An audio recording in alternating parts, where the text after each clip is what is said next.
হাতের লক্ষ্মী পায়ে ঠেলা বাংলা এই জনপ্রিয় প্রবাদটির মানে হলো অবহেলায় সুযোগ নষ্ট করা।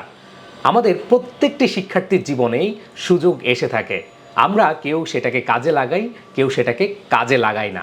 ঠিক যেমন ধরো, বোর্ড পরীক্ষায় ভালো রেজাল্ট করার সুযোগ প্রত্যেকটা শিক্ষার্থীর জীবনেই আসে।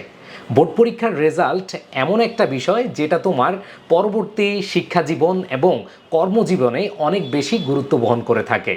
আর বাংলাদেশে একটি কমন ক্রাইটেরিয়া হলো পাশের বাসার আন্টিদের এই বোর্ড পরীক্ষার রেজাল্ট নিয়ে অনেক বেশি আগ্রহ থাকে। আর তাই তোমাকে পরবর্তী শিক্ষা জীবন, কর্মজীবন এবং পাশের বাসার আন্টিদের কটূক্তি থেকে বাঁচতে হলে বোর্ড পরীক্ষায় ভালো করতে হবে। আজকের এই ভিডিওতে আমি তোমাদেরকে জানাবো কিভাবে বোর্ড পরীক্ষায় 80%-এর বেশি নম্বর পাওয়া যায়। এই টিপসগুলো তুমি যদি ফলো করো তাহলে তুমি বোর্ড পরীক্ষায় অনেক ভালো করবে।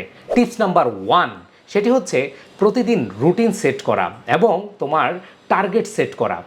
তাহলে তোমাকে যেটা করতে হবে, তুমি যদি এইচএসসি বোর্ড পরীক্ষার্থী হও অথবা এসএসসি বোর্ড পরীক্ষার্থী হও, তোমার ফার্স্ট ক্রাইটেরিয়া হচ্ছে তুমি প্রত্যেক দিন কী করবে, কখন ঘুমাবে, কখন খাবে, কখন পড়তে বসবে, একটা রুটিন তোমার তৈরি করতে হবে। এবং পড়ার টাইমে তোমার টার্গেট সেট করতে হবে বা গোল সেট করতে হবে, তাহলেই তোমার কাঙ্ক্ষিত রেজাল্ট কিন্তু চলে আসবে। দ্বিতীয় যে টিপসটি, সেটি হচ্ছে বিগত সালের অথবা বিগত বোর্ডগুলোর প্রশ্ন সলভ করা। তুমি যদি বিগত বোর্ডগুলোর প্রশ্ন সলভ করে থাকো তাহলে কিন্তু তোমার একটা ভালো ধারণা সৃষ্টি হবে তোমার পড়াশোনার ক্ষেত্রে।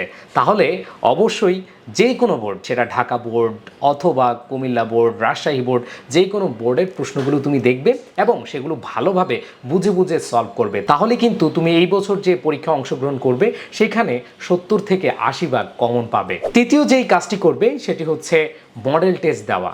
তোমার প্রস্তুতি শেষ, সেটা তোমার টপিক ভিত্তিক হোক অথবা বোর্ড কোয়েশ্চেন হোক, সেগুলো করার পরে তুমি নিজে নিজে মডেল টেস্ট সলভ করার চেষ্টা করবে, সেটা যে কোনো বই থেকে অথবা গাইড বই থেকে। তাহলে তোমার কনসেপ্ট পুরো ক্লিয়ার হয়ে যাবে। এরপরে যে গুরুত্বপূর্ণ বিষয়টি তোমাদের মাঝে তুলে ধরবো সেটা হচ্ছে সুস্থ থাকা। তোমাকে অবশ্যই সুস্থ থাকতে হবে। তুমি পড়াশোনা করার ক্ষেত্রে তোমার যদি শারীরিক অথবা মানসিক সুস্থতা না থাকে তাহলে কিন্তু তুমি ভালো ফলাফল করতে পারবে না। এজন্য বোর্ড পরীক্ষায় ভালো করতে হলে তোমার বোর্ড পরীক্ষার আগে সুস্থ থাকতে হবে। সেজন্য পুষ্টিকর খাদ্য গ্রহণ এবং ব্যায়াম, এই জিনিসগুলো তুমি করবে, তাহলেই কিন্তু তুমি সুস্থ থাকবে। আর সুস্থ থাকলে সর্বোচ্চ আউটপুট তুমি পেতে পারো। আর সবশেষে যে বিষয়টি তুলে ধরবো সেটি হচ্ছে ডিস্ট্রাকশন মিনিমাইজ করা। ধরো তুমি একটা ফোন ইউজ করো, সেখানে ইন্টারনেট রয়েছে, ইন্টারনেটের মাঝে তোমার বিভিন্ন সোশ্যাল মিডিয়া রয়েছে, সেটা ফেসবুক হতে পারে, সেটা ইউটিউব হতে পারে, সেটা ইনস্টাগ্রাম হতে পারে। সো এগুলোর যে নোটিফিকেশনটা, এই নোটিফিকেশনটা তুমি একবারে টোটালি অটোমেশন করে অফ করে দিবে। তাহলে তুমি পড়তে বসছো, তোমার সামনে একটা নোটিফিকেশান আসলো, সেটা তুমি দেখতে গিয়ে কিন্তু তুমি ওই জগতে চলে গেলে। সেজন্য ওই ক্ষেত্রে ভালো একটা কাজ করতে পারো তুমি, সেটা হচ্ছে তুমি মোবাইলটা দূরে রাখবে এবং যখন কারোর সাথে যোগাযোগ করতে হয় তাহলে একটা সময় বেছে নিবে, দিনের একটা সময় বেছে নিবে যার সাথে কথা বলতে হবে অথবা কোনো যোগাযোগ মেনটেন করতে হবে। এটা টোটালি তুমি আলাদা একটা সেগমেন্টে রাখবে, তাহলে কিন্তু তুমি অনেক সময় পাবে। সময় পেলে সময়ের সঠিক ব্যবহার করে তুমি কাঙ্ক্ষিত লক্ষ্যে পৌঁছাতে পারবে। সো এই 5টি টিপস যদি তুমি ফলো করতে পারো, আমার বিশ্বাস যে তুমি বোর্ড পরীক্ষায় অনেক ভালো করতে পারবে। যে বিষয়গুলো আমি এতক্ষণ বললাম সেগুলো কিন্তু তোমার উপর ডিপেন্ড করছে। এগুলো ছাড়াও কিছু ডিপেন্ডেন্সি তোমার ক্রিয়েট হয়, যেমন ধরো শিক্ষকের উপর।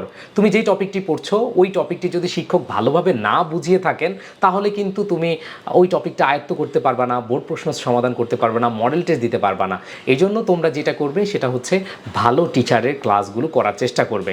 সেক্ষেত্রে আই এডুকেশনের যে ফ্রি ক্লাসগুলো সেগুলো দেখতে পারো, অথবা আই এডুকেশনের যে পেইড কোর্স রয়েছে একাডেমিক, সেটা এসএসসি হোক, এইচএসসি হোক অথবা অ্যাডমিশন টেস্ট হোক, সেই বিষয়গুলো তোমরা সেখান থেকে ক্লিয়ার হয়ে তারপরে ভর্তি হয়ে ক্লাসগুলো করতে পারো। আর আই এডুকেশন অফিসিয়াল গ্রুপে সব কিছু তোমাদের জন্য উন্মুক্ত রাখা হয়েছে, তোমরা সেখানে ফ্রি কন্টেন্ট থেকে শুরু করে সব কিছু পেয়ে যাবে। সবাই ভালো থাকবে, সুস্থ থাকবে, সকলের প্রতি শুভকামনা। আল্লাহ হাফেজ, আসসালামু আলাইকুম।